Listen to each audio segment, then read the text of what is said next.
contigo en este tema, Jaime. Mira, yo más bien considero que esta hipocresía de los conservadores es más bien fomentada por los medios de comunicación. Es decir, la hipocresía de estos conservadores en el tema de la Guardia Nacional, de la extensión de la colaboración de las Fuerzas Armadas en tareas de seguridad, pues se ha podido propagar porque ha sido fomentada por los medios corporativos, cuando en todo caso deberían exhibir a esos nefarios que como Felipe Calderón creen tener el argumento y vamos, pues vamos, la palabra para poder hablar de este tipo de temas cuando ellos son los que condenaron a México, los que causaron una gran sangría para los mexicanos. La verdad es que esto es verdaderamente lamentable, cuestionable, pero a todas luces podría ser exhibido por los medios de comunicación tradicionales. Podrías tener a Ciro Gómez Leiva diciendo, oiga, señor presidente, expresidente Felipe Calderón, no la chingue, ¿cómo es que usted se opone a lo de la Guardia Nacional? Oiga, panistas, ¿cómo se oponen si Calderón fue su presidente el que lo hizo? Podría ser así, podría ser el mismo Loret de Mola quien se desgarraba las vestiduras por la determinación de la Comisión Nacional de los Derechos Humanos, ¿no? O sea, son cosas que son de sentido común, por lo que, vamos, están sepultando ya a medios corporativos y a políticos, ¿no? O sea, la gente se da cuenta por sentido común de este tipo de situaciones. Yo considero que, bueno, pues es esa difusión que le dan los medios lo que permite que se propague esta hipocresía. No sé qué opines tú, querido Jaime. Sí, antes que nada, una disculpa por los problemas de transmisión, pero se nos cayó momentáneamente la línea de internet. Y dicho esto, pues sí, efectivamente, yo creo que es en parte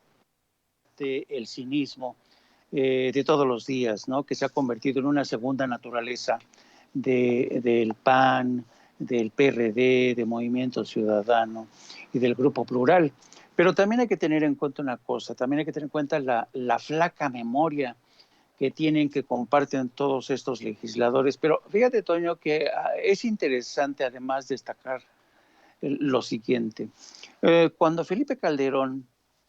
se embarcó o nos embarcó a todos en esta guerra encarnizada contra los cárteles de la droga, inmediatamente se dio cuenta que había sido rebasado porque declaró una guerra sin haber tenido una estrategia definida, sin tener el entrenamiento de las tropas, sin tener prácticamente con la ausencia de una policía municipal o estatal, o bien que estaba coludida con el crimen organizado, y además no estaba entrenada para hacerle frente a unos carteles que habían rebasado en mucho a las instituciones policiales estatales y municipales con el armamento que tenían. En muchos sentidos, estos grupos criminales le habían arrebatado el Estado la exclusividad de la violencia, ¿no? Pero algo muy interesante que ocurrió en esos años de Felipe Calderón es que cuando el Felipe Calderón se da cuenta que está desbordado, lo que hace es pactar con el Pentágono el entrenamiento de sus fuerzas, las fuerzas militares que fueron enviadas para entrenarse en Estados Unidos. Yo recuerdo, acuérdate, yo fui corresponsal en Washington durante más de 10 años y a mí me consta cómo llegaban los secretarios de Defensa y de Marina con nocturnidad. No les gustaba a los máximos responsables de las Fuerzas Armadas mexicanas que los corresponsálamos nos enteráramos de su presencia en Washington cuando iban y tocaban a la puerta del Pentágono de forma sigilosa, y ahí pactaban el envío de tropas mexicanas para ser entrenadas en Estados Unidos en los distintos campos de entrenamiento que tienen las Fuerzas Armadas de Estados Unidos, por ejemplo, en Quantico, Virginia. Y el resultado de esto fue sí el entrenamiento de tropas mexicanas, pero bajo los estándares del ejército de Estados Unidos, es decir, los estándares de Estados Unidos, los famosas Rules of Engagement, las famosas reglas para enfrentarse, se diría la traducción en español, en las que prácticamente el ejército de Estados Unidos, sus reglas de confrontación es dispara, primero mata y luego averigua, o primero bombardea y luego averigua. Ese tipo de entrenamiento fue el que recibió el ejército mexicano. Entonces, imagínate, el ejército mexicano que había sido creado y que en muchos sentidos estaba preparado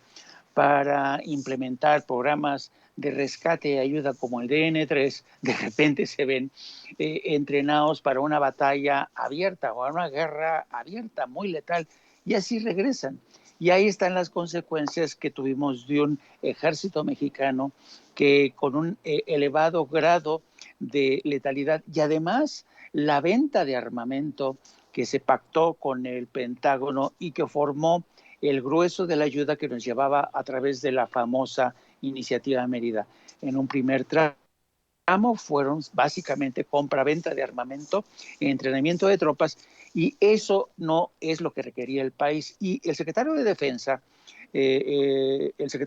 apenas el pasado 13 de septiembre había dicho o ha dicho que México está preparando y profesionalizando a las tropas de la Guardia Nacional para las necesidades de México. Es decir, reciben cursos en materia de derechos humanos, trabajan sobre otras reglas de confrontación, no tan letales como las que aprendieron en Estados Unidos,